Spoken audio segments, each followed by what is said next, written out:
Thanks, Jim. That introduction was so good. I'm dying to hear what I'm going to say. I think for all of us in our lives, we've all had that kind of seminal moment where, somebody says something to us that kind of lands with us and sticks with us in terms of, kind of a memory and something that really, it could be a parent who say it, it could be a teacher who say it, it could be a mentor that we've had. For me, one of the real comments that landed with me was that many years ago, and it is many years ago, when I first moved from being a salesman to being a sales manager. And I thought a sales manager was just a glorified salesperson, but just with a bigger car, bigger salary and bigger expense account. And to learn that's not exactly how it is. It's actually a fundamentally different job. But in that first year, I stumbled and staggered and had all sorts of calamities and fell over and got back up on my feet and all that sort of stuff. And it's a great learning experience. I could bring tears to your eyes at some of the stories that happened to me in that time. But at the end of the first year, we had the fortune, luck, whatever it might be, that we achieved our sales target. And for me, I just thought that, I was the greatest thing since sliced pan. I thought that I could walk on water. I thought I could do anything that needed to be done. And I was so looking forward to going into the sales director and doing my annual review, because I was just waiting for the plaudits, for the applause, for the accolades, for all that I had done. And I was somewhat miffed when I went into that meeting, and his attitude was, well, that was last year. And it's over and done with. And forget about it. And all the accolades and everything I expected just didn't quite happen. And then he followed it up by kind of saying to me, and by the way, we're looking for 30% more from you for next year, right? And my stomach flipped, I can tell you that much, because I thought, dear God Almighty, I did not expect that. I was not prepared for that. And then, I kind of said, I recovered somewhat and said, well, okay, fine. We can do 30% more, but I need more resources. And he said to me, well, why? He said, are you getting the most out of the resources that you currently have got? And of course, that's a really unfair question, because you cannot say, yes, I am, because there's always something more that you can get. And then he said to me, which was the comment that really landed with me and that has kind of shaped a lot of what I've done since then. He said, why should I give you more resources when you haven't optimized the resources I've already given you? And that really stuck with me, because when you think about it, that is the job of a leader. And the job of the leader is to optimize the resources, whatever those resources are, be they people, be they money, whatever it might be. But optimize those resources and also to grow that potential within the team. And that's the job of the leader and the manager. And that was probably the first time that I ever really understood exactly what the job of being a manager and being a leader was. So that was the comment that has really kind of shaped what I've done. And really, what he said to me was he said, you've got to look under, I think in Ireland we call it the bonnet. I think, here you call it the hood. Okay? So there's an awful lot more under the hood. It can be kind of surprising what's there, but you've got to look under and see what else is there in order for you to optimize the team. And that image has kind of stuck with me and has really shaped the work that I've done with teams. So when I'm working with organizations and when I'm going in and having that kind of initial conversation with the CEO or the leader of the team, the conversation that I have is always around, let's sit down and before we get into any other conversation, let's have a conversation about what percentage of your team's potential are you currently realizing? What percentage of your team's potential are you currently realizing? And that always gives rise to a really interesting conversation, because you can put it kind of pretty much anywhere along the line there that actually show where it is. And I'll show you some interesting stats on that to actually show what sort of figures we get out of that. But the other interesting conversation you can have with the leader of a team is to say, okay, so plot where your team is right now. But also let's have a conversation about where the individual members of the team are along that line. And this is not about that the number is exactly right. This is not about, have I got the percentage exactly right? It's actually, where does your gut tell you where it is? And to be honest with you, we've got a system, we can do data, we can measure, we can track it, we can come up with percentages, we can do all of that. But for initial conversation, it's actually really worthwhile. And today I want to give you some stuff that you can take away back to your own teams. I've got a couple of handouts that you can take away. Because these are conversations that you can have. And they are really profound conversations. And they're conversations when you're looking at high performance teams. This is the conversation those high performance teams are having. They're talking about potential that you're looking at. So when you're talking about it, and it really doesn't matter where you start in this conversation, but if you're looking at it, you can say, okay, well, if we're actually pitching it, in July 2018 today, where do we see our potential right now? And you just pick whatever it is. And I said, I want to play a little game with you just in a second. And then you have to ask the question, well, where would you like it to be in 12 months from now? And you pick a figure. The number and the precise and the precision of the number is not the important thing. The important thing is the conversation about what's in the gap. What is it that we have to do between your figure right now and your figure in 2019 to actually make the team a high performance team? Because it's a constant journey. It's not a one and done job. This is something you come back to time and time again, and you kind of rinse and repeat that. And if you're doing it with a wider team, actually, Bernie, could you hand out that first sheet there? Because I want everyone to try and just have a go at this. But if you're doing it with your team, what you can do is you can get everybody to actually put where they think. And then where they think it is today and where they think it will be, and they want it to be in a year's time or 6 months' time. I'm using 12 months. To be honest with you, I tend, when I'm working with clients, not to work that far ahead. I tend to kind of say, build it up in 6 months or 3 month chunks. Because to me, if somebody asks me, okay, you've got to do something, you've got to deliver it in 2019, I think, oh, hell, I've got loads of time. Yeah. I don't have to even think about that until after Christmas, right? But if somebody says to me, you've got to have it done by October, now you've got my attention. And now I'm actually going to really focus. So it's long enough to get something done, but it's short enough to really bring attention to it. So when Bernie's actually given around that, I'd like everyone just to kind of, with your own team, just whether you're leading a team or it's a team that you're a member of, where would you, and I'll show you that what a team did that I've worked with recently, where they were and where they pitched themselves. Where would you intuitively put yourself on that grid? Just take a second to think about, if you were thinking about either the team you lead or the team that you're a member of, where would you, as a gut, where would you say you would position your team right now?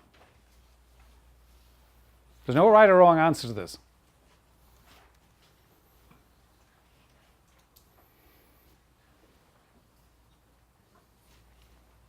Anyone give me a figure? 80%. 80%. Wow. Yeah? Anybody else? 60. Really low. How really low is really low? That's a real Limerick answer, right? Really low. In other words, I'm not going to be specific, so you can't nail me on anything. Below 30. Below 30. Wow, okay. Anybody else? I'll show you some interesting figures. So we got 80, we've got about 30. Anybody else give a figure? Just throw a figure up here. 50. 50, okay. 60, okay. When I worked with a team, now, this is a senior executive team in a multinational, very, very successful organization. And what they actually said, this was in May, they said they were at 68, I think it was 68%, right? 68%. And where they wanted to get to in 12 months' time was 70, I can't remember, 80, 85%. 85%. So that was what they wanted to get to. And then the conversation was about, because I said the number isn't really the important thing. The conversation was, okay, so what do we actually need to do? And when you're looking at teams are multifaceted animals. There's loads of different things, and I'll dig a bit deeper into that in a second. But the conversation that we had with the team, just with that slide alone, just doing that exercise, was absolutely incredible, both in terms of the issues that it raised and the issues that were shared about how they perceived. The other thing was that everybody saw it slightly differently. And even that alone is immensely helpful, because we all tend to think that how I view something is how everybody else views it. And it was interesting. Somebody had up at 80 and somebody else is down to 30. You kind of think, it's the same team. Why is that? And it's the conversation about why you see it differently. It's not about right or wrong. It's just why you see it. Because everybody would see things slightly differently. And everybody would actually perceive how things are in a team slightly differently. And you need to get the richness of that indicator. So if you're looking at that where they were at 68%, where would it be? If we translate that into money, into real hard cash, and you're looking at it and you're saying, okay, if you're saying that where you want to get to, the maximum you get to is 90%, because you can't have 100% of potential 100% of the time, because otherwise you've got burnout, okay? But if we're taking 90% as a reasonable figure that you can sustain, and you're saying you're at 68%, so therefore, whatever way you want to look at it, you either have a loss or a potential gain of 22%.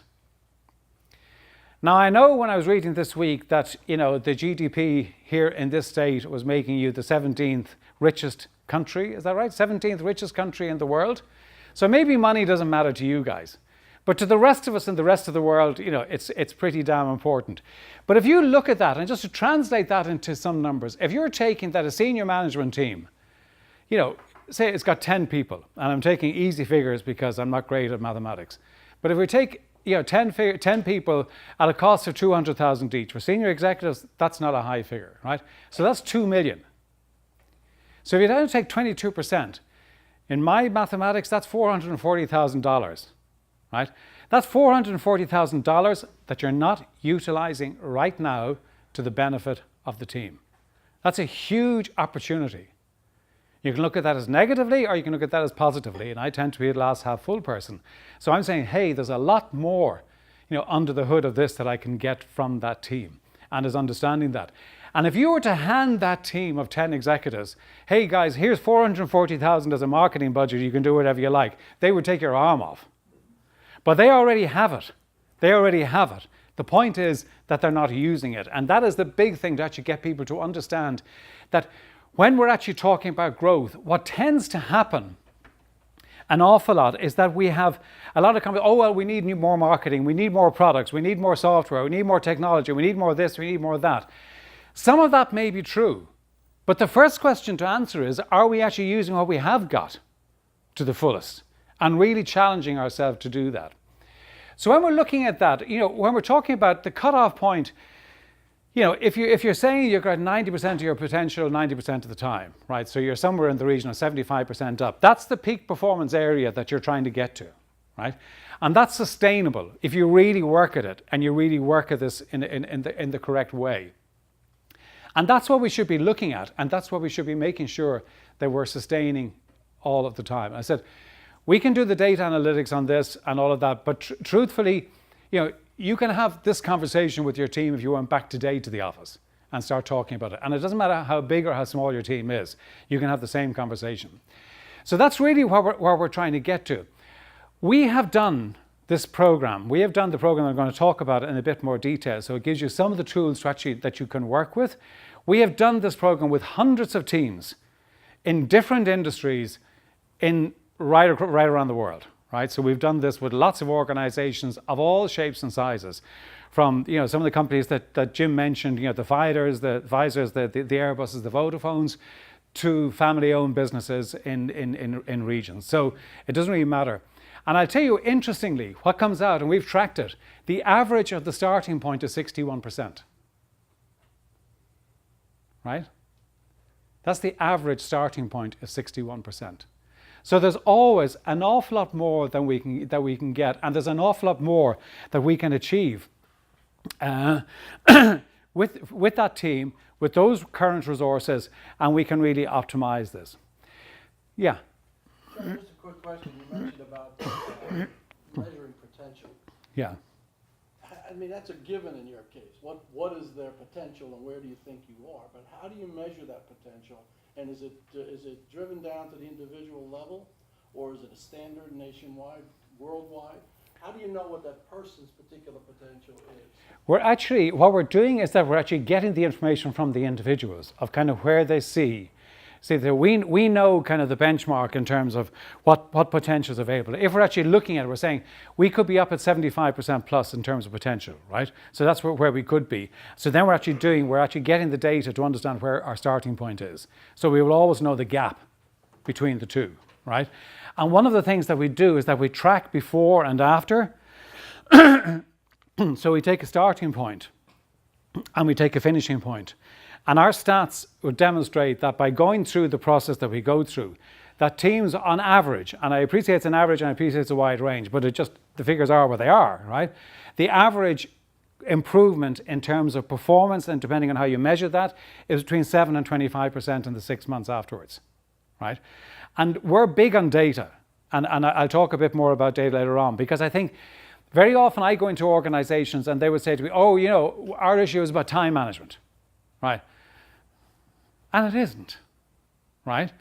That might be a symptom of what we're actually saying, but the underlying issue can be that the roles aren't clear, the alignment isn't there, and it manifests itself in bad time management, but it's actually not the core of the issue. So it really is coming back to actually finding out what it is. So we know what the benchmark is, and we can actually take the measurement from the individual. Is that okay? I mean, you're using the sports car there as a reference. I mean, that's got horsepower, it's got transmission. Yeah. Everyone's different. Yeah, so you gotta take what the potential, what it is, the potential for that team, and understanding what it is. But why is all of this important? And the reason that it's important is that when you're looking at team performance, and when you're looking at the ability of a team, it's not just about, you know, we kind of dole out the actions and we dole out the targets, and if everyone does their bit, well then that's fine, okay, and hey presto, we got a result, right?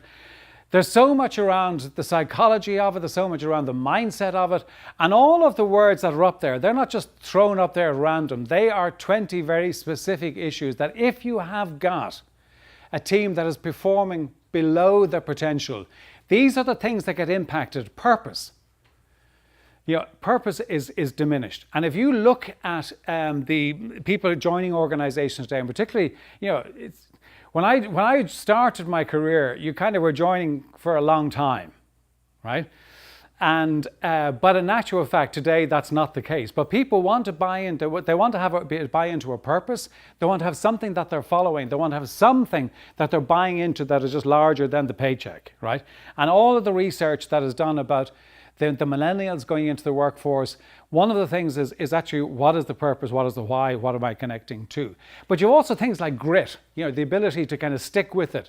You've got words like resilience, you've got words like psychological safety, big issue in organizations because you're talking about trust and respect. That's a huge, huge issue. Interesting, I don't know if any of you have come across a writer called Patrick Lencioni. Any of you ever come across him? He's an American writer, fantastic writer, highly recommend him. I was going to say he's written a book, he's written a number of books, but one of the books that he wrote is called 5 Dysfunctions of a Team. And it's called Dysfunctions because teams are made up of people and people are just dysfunctional. And that's just a reality. But one of the things that he does within that book, and as I say, it is really worth listening, and I use the material quite a lot when I'm working with clients, is that he did a direct correlation. He said that the basis of every team is trust.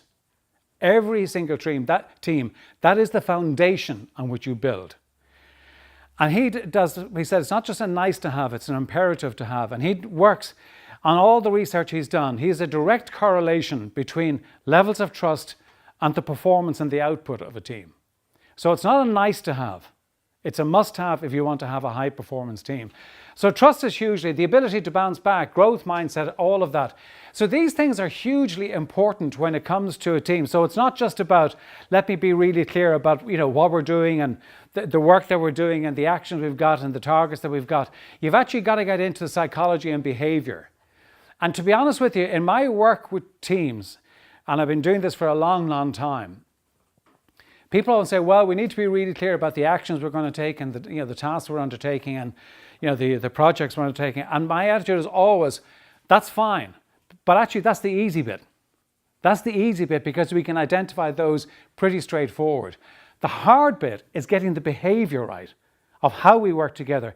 And when you sit down with any team, and I mean any team, no matter how small or how big, and you talk about what are the things that are getting in the way of them being a high performance team, I guarantee you there are things that the way they work or don't work together, they're the things that get in the way. And they're the things that actually impact in the most major way. So all of this is really important, because when we're talking about it, and there's so much written about, in terms of the psychology, the psychology about potential, about winning and losing. And there are two great books, and again, these are books I'd highly recommend to anybody to read if teams are your thing and you're leading teams. One is a book called Grit, which I think is a fantastic book by Angela Duckworth. And the other is Carol Dweck, who wrote Mindset. Both of them have got loads of TED Talks that you can actually find as well. But they talk about the whole psychology about performance.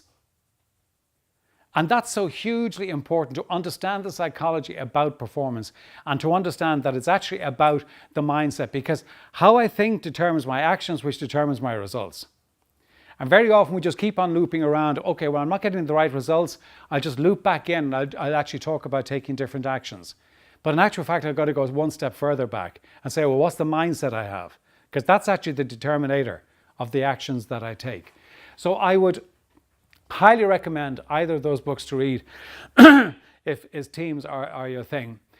So when we actually look at developing a program, we looked around and said, okay, well, what sort of metaphor do we actually want to use? And we decided on Formula One. Why Formula One? Well, Formula One, in terms of performance, in terms of winning, in terms of, it's way up there, right, as a sport. And also sport is a very good analogy for it. But the other interesting thing is that when you look at Formula One, and this is a fact, that they spend as much money on the team as they do on the car.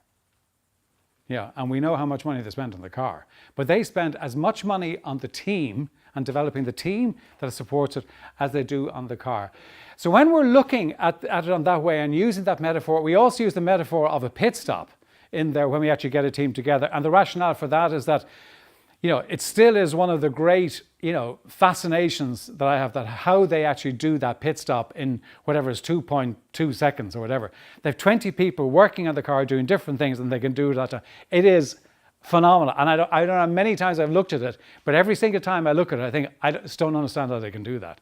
But you think about the alignment, the cohesion, their ability to know what everybody else is doing, and that they're fully aligned in terms of what they're trying to achieve.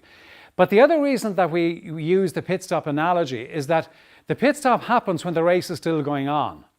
They don't stop the race for the pit stop to happen, right? So, and what you do in the pit stop can actually dictate whether you win or lose, right? You may win or lose depending on what you actually do in the pit stop. And the pit stop is an integral part of that. But when we're looking at the organization, when we're looking at the team, we're looking at it very much in kind of three different levels. We're looking at it from the driver, so who's the leader of the team, the machine, which is the business, or it might be the division within the business that we're focused in on, and we're looking at the team itself. So we're all the time looking at it across the three, because they're the three that make a difference. And if you're looking at it, the total performance and getting to the finishing line is the combination of those three. And you've got to make sure that you're working on those three all of the time. And it is important that you're working on those all of the time. And it's important that you're focused in on that. So when we're talking about it, we want to look at the design of the team. And that's kind of the organizational structure. So you've got to look at different levels. And this is say you kind of dig down and kind of go into the different areas of it. So you've got to look at the design of the team, you've got the right roles, etc. I'll come on to that. And you've also got to look at the dynamics, which is around the behavior, because they're both equally important when we're talking about it. And when we're talking about the design of the team, we're asking people to say, okay, well, have we got the right people in the right roles, doing the right work in the right way, with the right resources, with the right rewards, getting the right results, okay?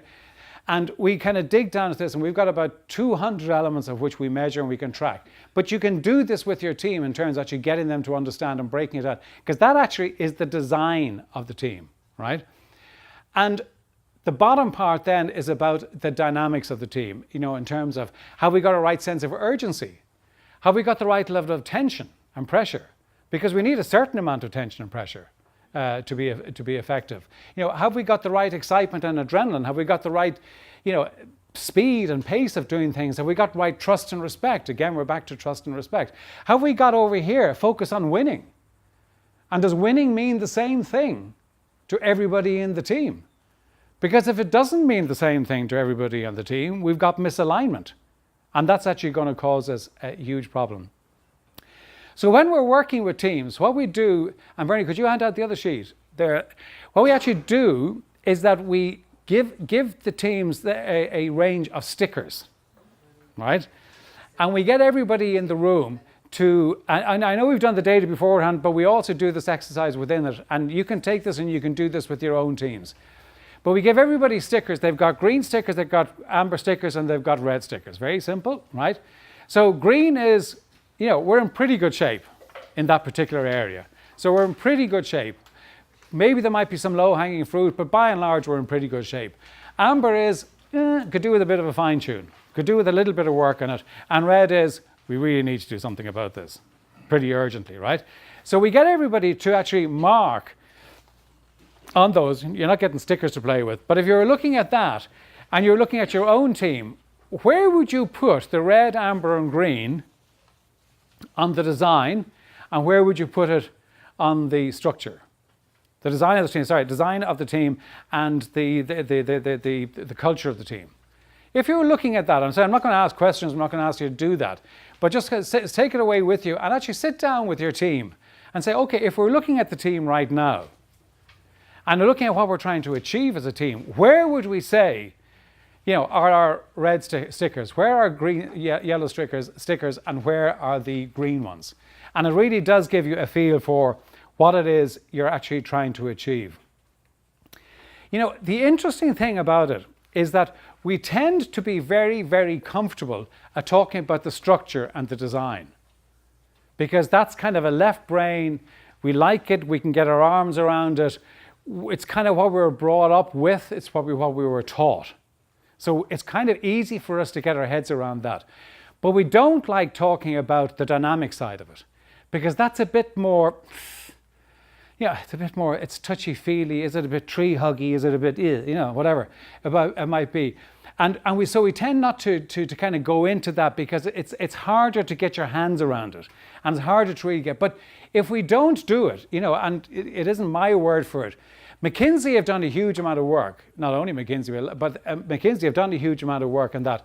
And they're saying that if you're looking at a team performance, they would actually say they have 53-47 in terms of soft to hard skills, right? So let's just call it 50-50, right? We need to pay as much attention to that side of the team as we do to this side. But this bit is easier, because we can talk about this bit an awful lot easier than we can talk about this. Talking about this side is actually, it's a bit more internal, and it's a bit more about how I am and how I'm behaving. And it's the ability with the team, for a team to actually be able to challenge each other in terms of how they're behaving. And that's not easy. And any team that I work with, that's the barrier you've got to get over, where people actually can say things openly to each other about how they feel about their behavior. And so often you've got stuff going on in a team that has been going on for so long, and it has never been articulated. It has never been aired, and has never been spoken about. But it's actually in there eating away at the performance of a team. And that's something that you really, really need to uncover. So again, it's really looking at that and saying, let's go through that and figure out what are the areas that we really want to work on in that particular space. What are the issues about the right people? Very often in conversation, okay, we've got the right people in the room, but sometimes they're not all doing the right job. They're not in the right roles. Or we have the right roles, but we're not doing the right work. Or a big one is they're not working the right way. So really it's drilling down to kind of say, well, okay, if we're looking at that, and again, you could go deeper than that, but if you're just taking that as a heading, to have a conversation with your team about where would you say we need to focus on over the next 90 days to actually really improve the performance of the team? What are the different areas that we want to do that, and we actually would focus in on that would actually give us a significant impact and that we would drive forward with the team. And again, it's looking at the psychology. It's doing exactly the same thing when we're talking about behavior. So again, it's the conversation.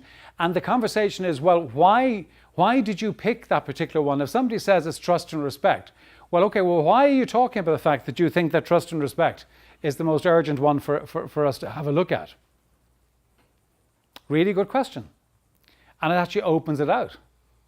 I've had so many conversations with teams where we've uncovered stuff that deeply held beliefs that people had about other people in the room that they've worked with, that when you actually uncovered it, the other people were staggered that people had that perception, right?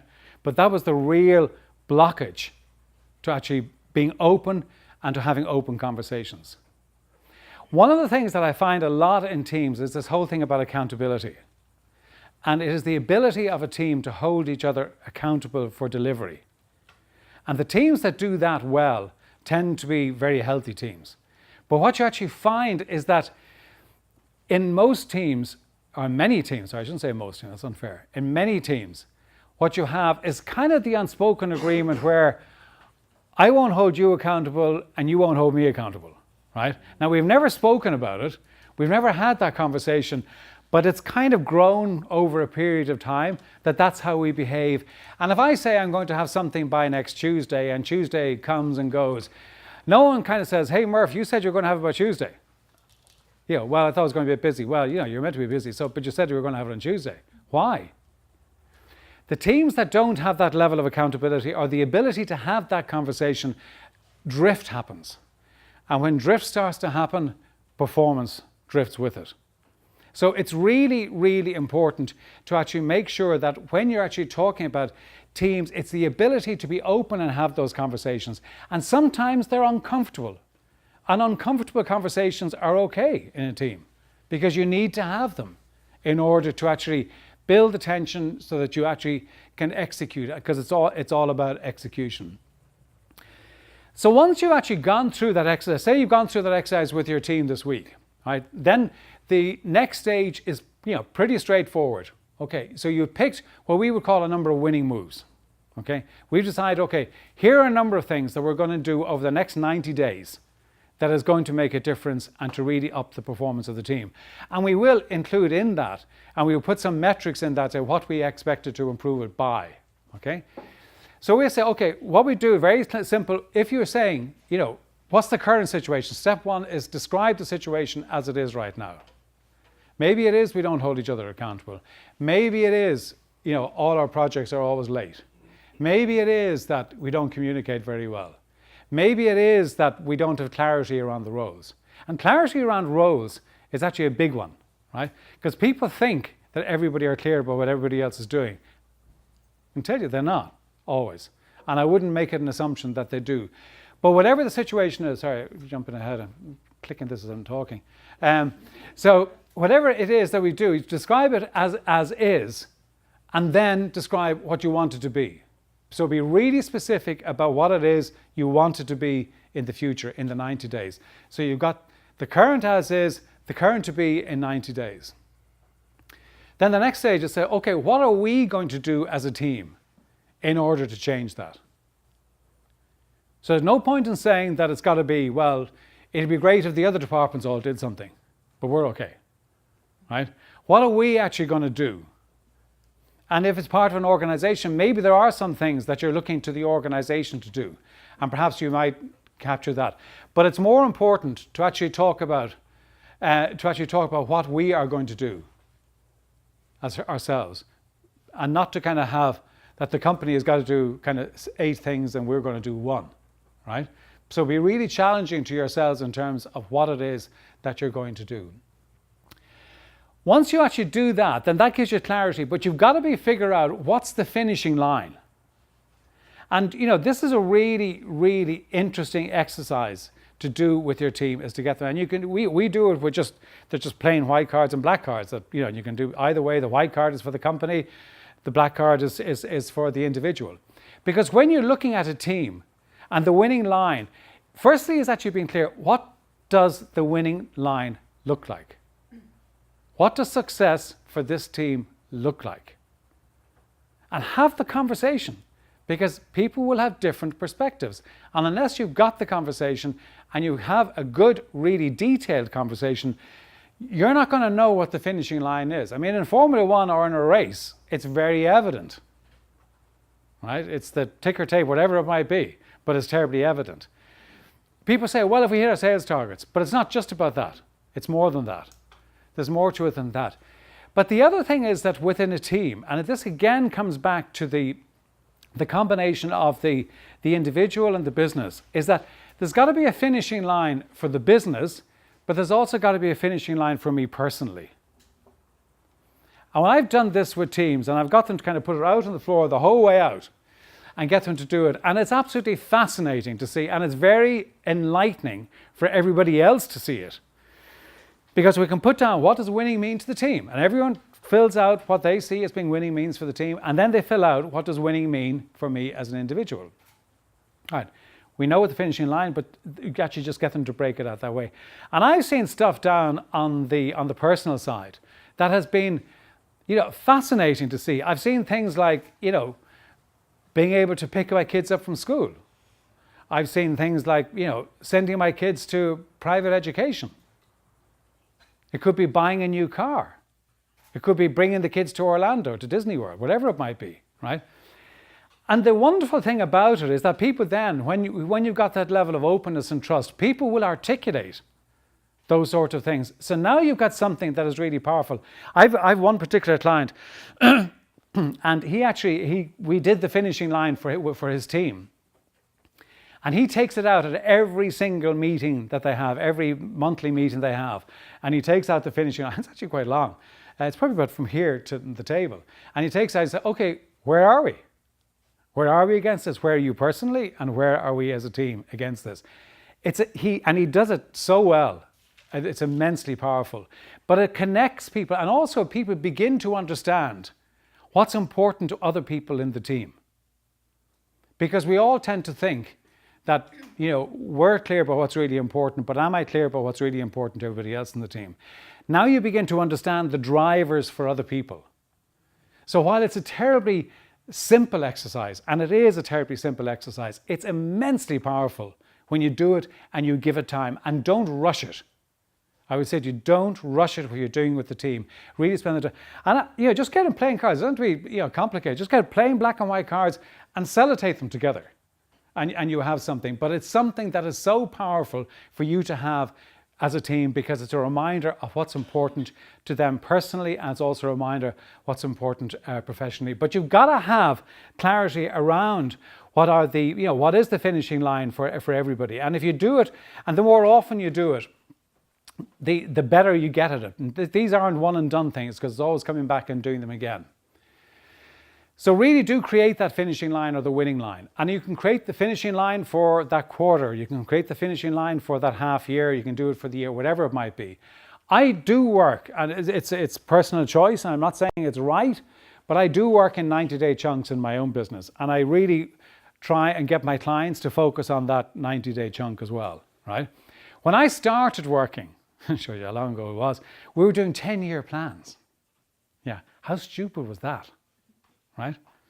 And to a large extent, people talk, we'll do 3-year plans. In this environment, 3-year plans, I kind of have a question mark over how valid that is. You can do 1-year plan and then you just add on a bit for the other 2 years. But things are changing, and and the market and everyone's, unless you're in some industry that just doesn't change, and that's few and far between. But industries are dynamic and organizations are dynamic. So yes, you've got to have, I'm not saying that you change your vision every 3 months. You've got to have a vision of where you want to be. But what you're actually going to do, you've got to make sure that what you're doing is still very relevant. So I would encourage people to look at it in 90-day chunks. The other exercise that's actually really easy to do, simple, I should have said. Easy was completely the wrong word, right? A very simple exercise to do is to actually talk about, what is the purpose, what is the right results, and what are the right priorities for this team.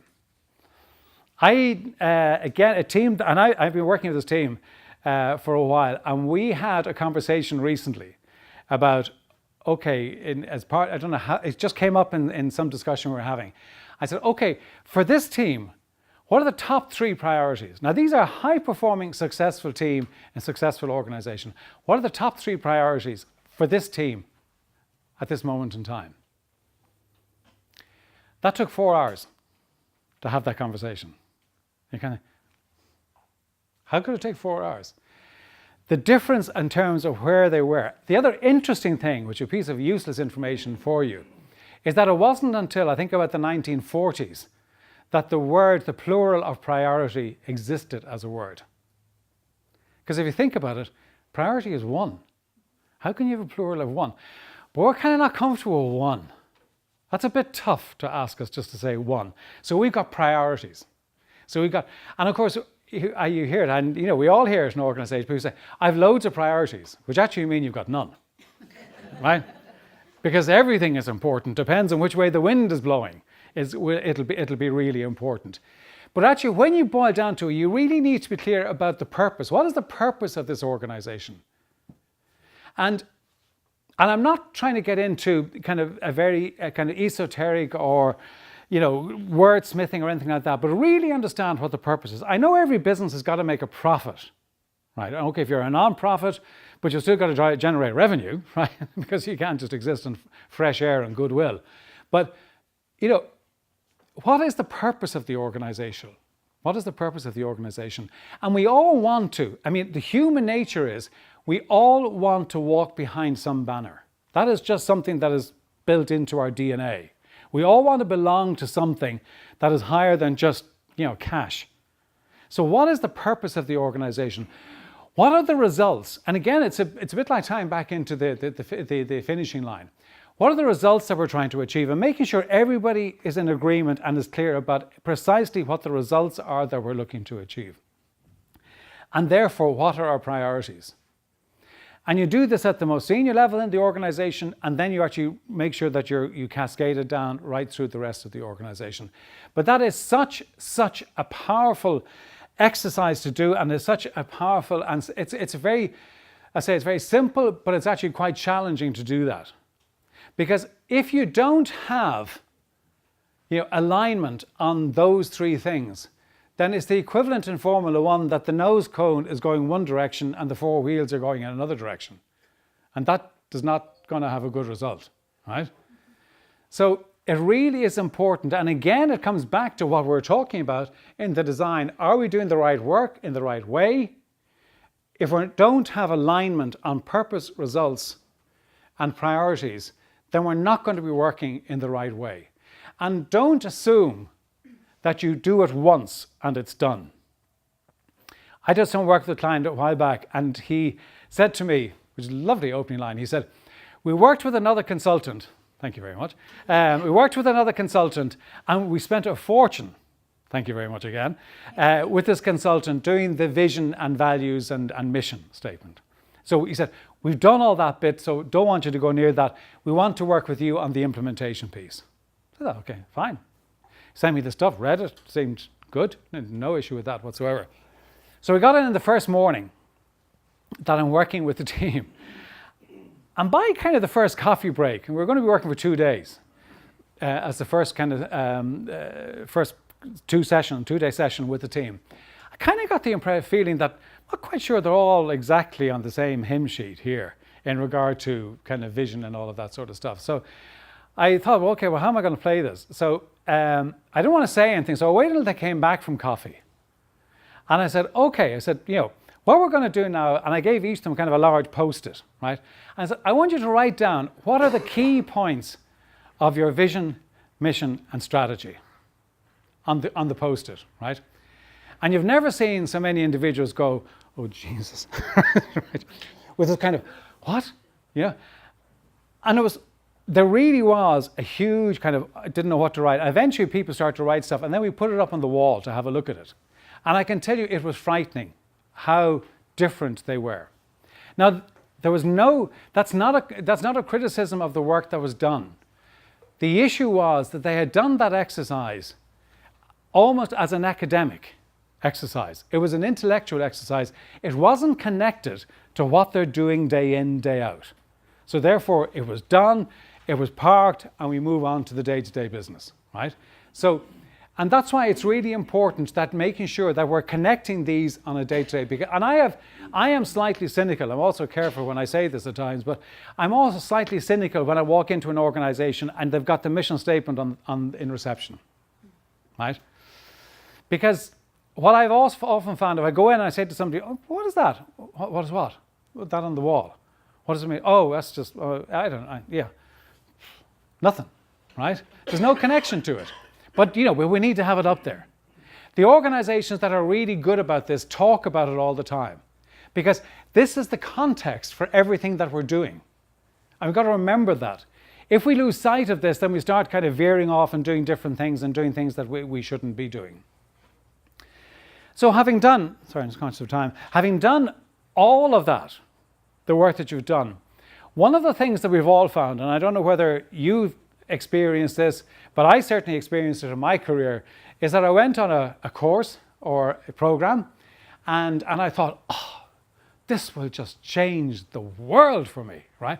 I am so excited.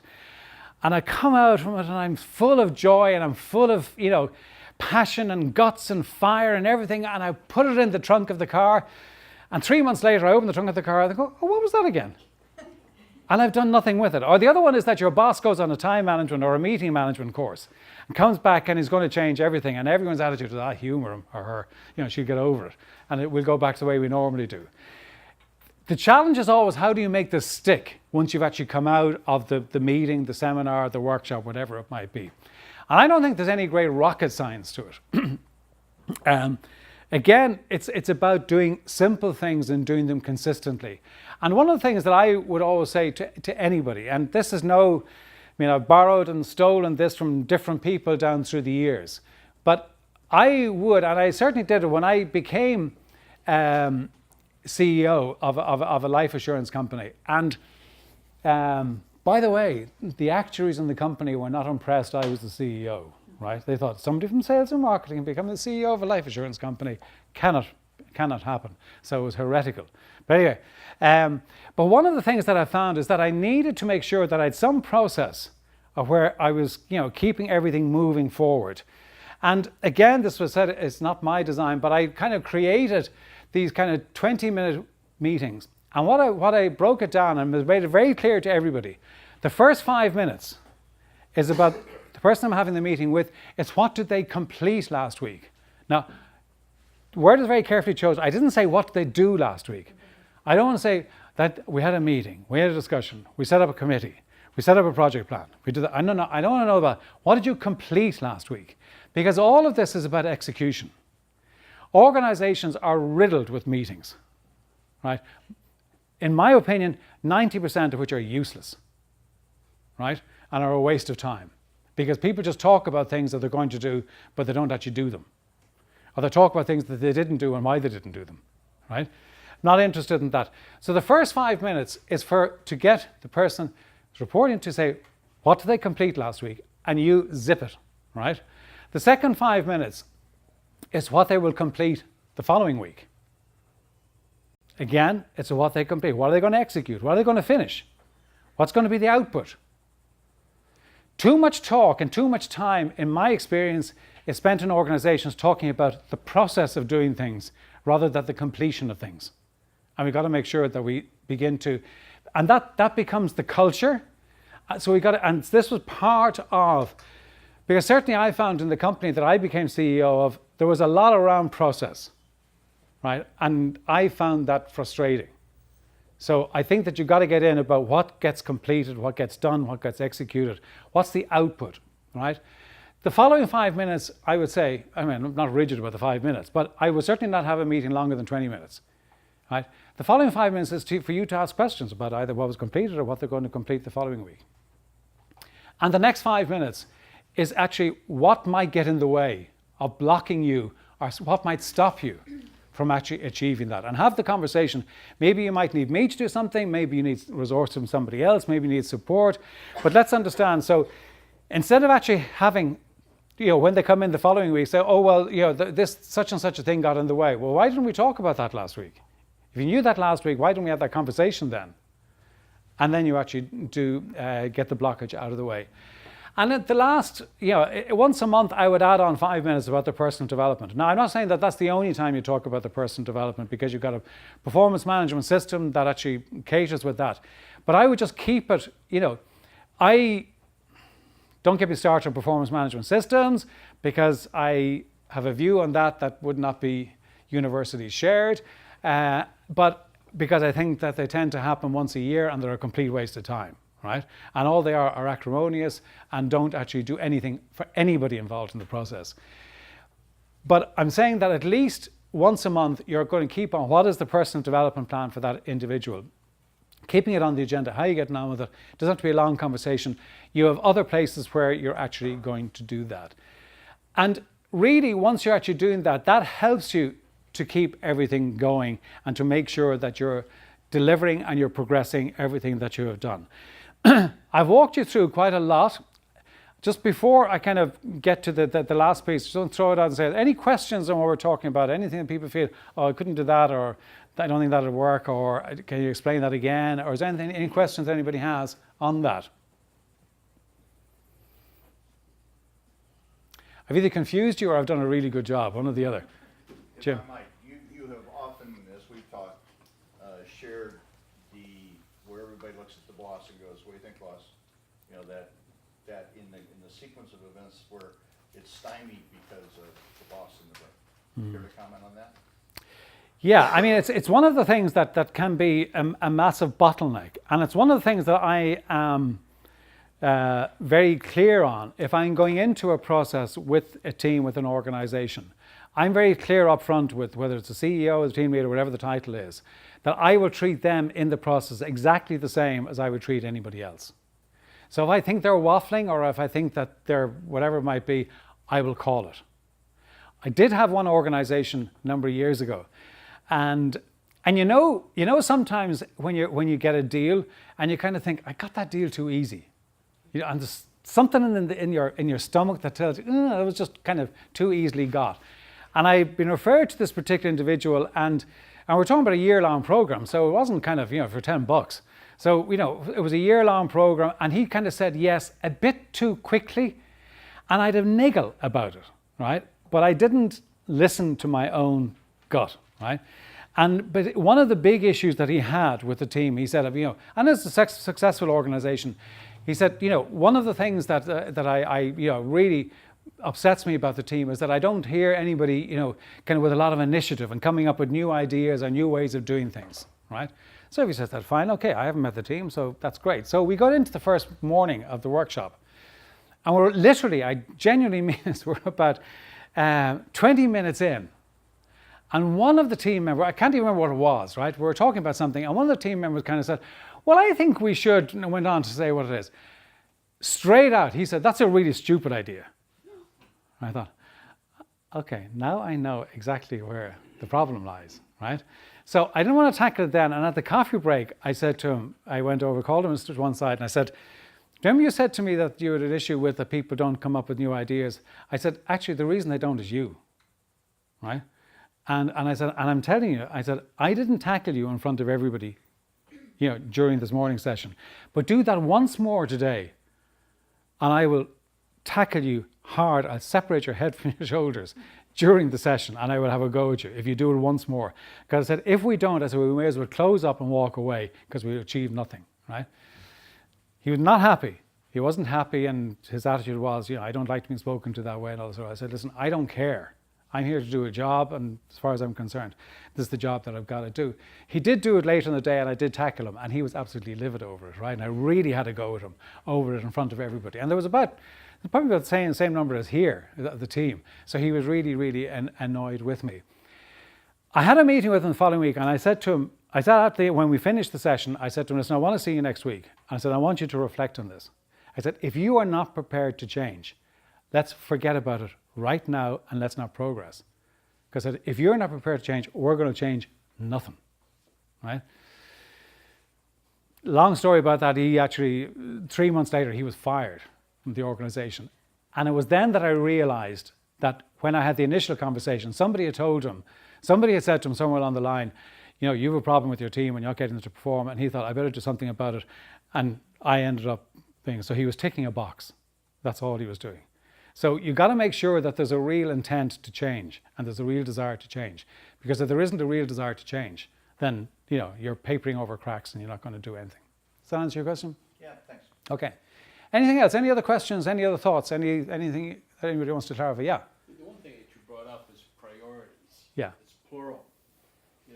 Most teams that I have been, everybody has multiple teams that are involved, the individual. They don't have a single priority. They have multiple priorities. So if the management decides, or from top down, what is important that day, not as a whole company, but that day, this is a priority. So it's always a moving target. Well, I think that's what happens. I think that's what happens. My argument is that, at any given time, we've got a hierarchy of priorities. We don't have 20 equal priorities because then we've none, right?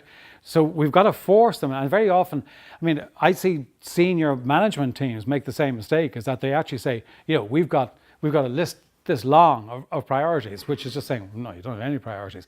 And then people get confused because if I don't know what are the key priorities, how do I know that what I'm working on right now is really the right thing to be doing? So I think it's always a question of kind of going up and down the organization and challenging it. And the team that I was talking about that took 4 hours, they're a top team in a major multinational. And I was saying, guys, if you are not clear about your top 3 priorities, how in God's name do you expect anybody else to be clear? You've got to nail your colours to the mast. You can't keep on saying, well, this long list of 20 things are all our priorities, because then it means that we don't have any. So you've got to say, okay, well, where are they? Give me some order on it. And I think you've got to do it. So I think that it's an iterative process. I think you've got to go backwards and forwards, kind of go up and down the organization. But, very often, actually, the problem is at the top of the organization, where they're not clear about the priorities. They just have a list of to-do tasks, but they haven't actually done any work to determine exactly what the priority is. And I think it's always to challenge what it is, because then it gets easier as you do that, you cascade down through the organization, and then everybody knows what they're working on is actually the right things. It's a bit like, if we're going in a certain direction, and okay, maybe I'm veering a little bit off in the beginning. In the early stages, that doesn't matter, but as the journey goes on, now I've suddenly ended up over here when I intended to be here, or you expected me to be here. But I've gone off this way because it hasn't been clear. And that's what happens in organizations. So I agree, it's a real challenge, and I think that organizations need to be challenged on that. I've done work in organizations like Airbus, which is a massive, massive organization, right? You want to hear having a conversation with them about priorities. Yeah, it's a real challenge, right? But they need to do it. They need to go through that same exercise. And if we do it, there is a prioritization of it. We've got to make sure that's our number 1 priority. That's a number 2 priority. That's a number 3 priority. Because what happens in the old saying, I can't remember who said it, that no plan survives the first day in battle, right? But you've got to understand that when you actually get into the kind of the day-to-day of the business, things come up and things, jump out at you that you can't expect. The best planning in the world, that's going to happen, right? But you've got to understand then, well, should I do that or should I do that? And that's actually where the balance comes, that you actually have that, you can have that debate either on your own or you have it with your team. So what's the priority for the business? So that'll actually dictate which we address. Because it's always about choices. We can't do everything. It's like we're saying about the team. We can identify 200 different elements of a team that you can fine-tune. But you're not going to fine-tune 200 different elements all in one go. You're going to pick the 3 or 4 that matter the most right now, that get you closer to the vision and get you closer to achieving the priority. But that's why that conversation needs to be continuous, because also priorities will change. So there's no point the priorities at the very top changing and that not being communicated. And God knows that happens too. That's what happens. That answer? Yeah. Okay, thank you. Yeah. So do you take the same approach when you're working with, being a nonprofit, we have 2 teams. I look at it, even though you're supposed to work cohesively, with a board of directors who are all volunteers, and then your staff. So trying to make them work together, but then they kind of perform different they have different priorities. So do you take the same approach with like a volunteer board of directors? that you Absolutely. take with your staff? I take no difference. Because if you don't, to be honest with you, it's a recipe for disaster. And in actual fact, very often in non-profit organizations, and I've done some work in that space, because, I shouldn't generalize, but because it's voluntary, sometimes there isn't the same discipline around it, right? And people, well, I can't really ask because I'm not being paid, and you have all this kind of debate, but you actually have to do it. Comically, I was asked a couple of years ago by a mate of mine to work with the parish council, right? Now that was a comedy act, right? To actually get through, because you ask, guess how many were on the parish council? 40, right? And I said, and my starting line was, you may be a parish council and you're all volunteers, but I'm going to treat this session as a business session. I said, first question, who's your target market? Not sure we actually went beyond that question, right?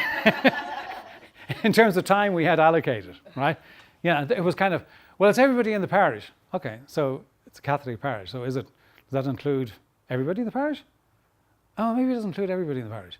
Does it include all the Catholics in the parish? Oh yeah, no, it does. Oh no, maybe it doesn't include, it's only the ones that go to Mass. You can imagine it, right? So yes, the thing is that you've got to apply the same principles and same discipline. And very often, actually, there's a bit more corralling to do when you've got a non-profit. That's not always true, but my experience, sometimes it is true, right? And you've got to really treat it exactly the same, because otherwise you get this, effort and resources get dispersed and they're not actually done terribly well. They're not utilized terribly well. And then people get frustrated because they're not making the progress. So while it might be a bit painful in terms of putting it together, it's actually worth doing it, but you treat it exactly the same. I wouldn't treat it any differently, because it isn't any different when you come to it. It's a purpose. It's got a purpose. It's got priorities. It's got results. No different. Any other question? Okay, I just want to wrap up in terms of, if you take nothing else away from it, what are the 4 A's to bridge the gap? And the 4 A's are quite simply assess, get the data. First A is assess, get the data. Now, I'm not saying that you necessarily have to go and do a massive amount of market research. You could actually do it with questionnaires. You could get everybody in the room. You could get, whatever it might be. But really make sure that you know what it is you're addressing. And you know that if you address those things, what impact they will have. So it's really, really clear that they're the right things we're addressing, and these are the results that we're going to get. So make sure that you're assessing the data. Agree on it. Agree on the outcomes. So when we actually are going down this route, what are the outcomes? What are the specific outcomes? What will they look like when we've delivered them? Don't assume that everybody will know. Have a real hard conversation about what success looks like. And I've seen that missed as an opportunity an awful lot. Act. Get into execution. I'm a great believer in the principle of imperfect action. If we wait until we've got every I dotted, every project plan completed, every Gantt chart done, everything else that we've done, and it looks fantastic, we've got it color-coded and it's magnificent, but we've actually done nothing, right? Get into it, you fix it as you go, right? Because no matter what you do, no matter how much planning you do, when you get into the field of play, you'll find, oh, that wasn't quite right. So we've actually got to adjust it anyway, right? So get into the principle, but get into execution. Make sure you've assessed it, you know what it is you're addressing, you've agreed what it is, you know what it's going to be like, and you get into execution. And the only thing when you're looking for people to report on what they've actually completed, what are the outputs, not on the process. And then analyze them, and you've got to keep on doing them. What were the results we got? What did we do well? What did we not do well? What would we do differently? And you actually just go and rinse and repeat and go back in and start all over again, right? No rocket science to it. Nothing you haven't heard before. But those 4 simple A's are a good thing to keep in mind in terms of achieving what you want to achieve. And I would certainly, one of the things that I find, particularly in projects in organizations, is that we don't do the last bit. We don't do the review. And there's a reason for it. We like action and we like getting into action. So we kind of get into action, we complete it, and it is whatever it is, and then we go and we start something else, start the next project. But we actually haven't looked at, well, how did we do on this particular project? What were the things we did well? What were the things we didn't do well? And have a really good analysis of that. Because if you don't do that, the likelihood is you're going to repeat the same mistakes. And you hear it in organizations, oh, when we do projects, it's always the same thing and the same problems arise. Why? Because you didn't do a review and decide what you're going to do differently. So it's no great surprise that it does that. But if you do that, then it really helps you to come back and make sure that you're always coming back and looking at the potential. Because that's your job as leaders and managers of organizations. That's the job that you've got to do, is that you're moving your point up further up that graph, so that you actually see that that their team are performing at a higher level, and you really are focused on high performance teams. Everything that we talk about in terms of teams, and you see it in sport, you see it in business, you see it anywhere you like, it's all about, are we maximizing, are we optimizing the potential of the team? And also, are we growing that potential? That's our job as managers and leaders, and if we're not doing that, we're actually failing the team and failing the people that have put their trust in us. I hope you have found this useful. Sorry, I have gone on a bit longer than I expected, but I hope you have found this useful. If there's any questions, I'm going to be around. There's lunch for everybody anyway. I'm going to be around. You've got my card here. We've got Jim's contact details, and we'd be happy to take any questions. But thank you for coming along today, and thank you for your participation and your attendance. Thank you.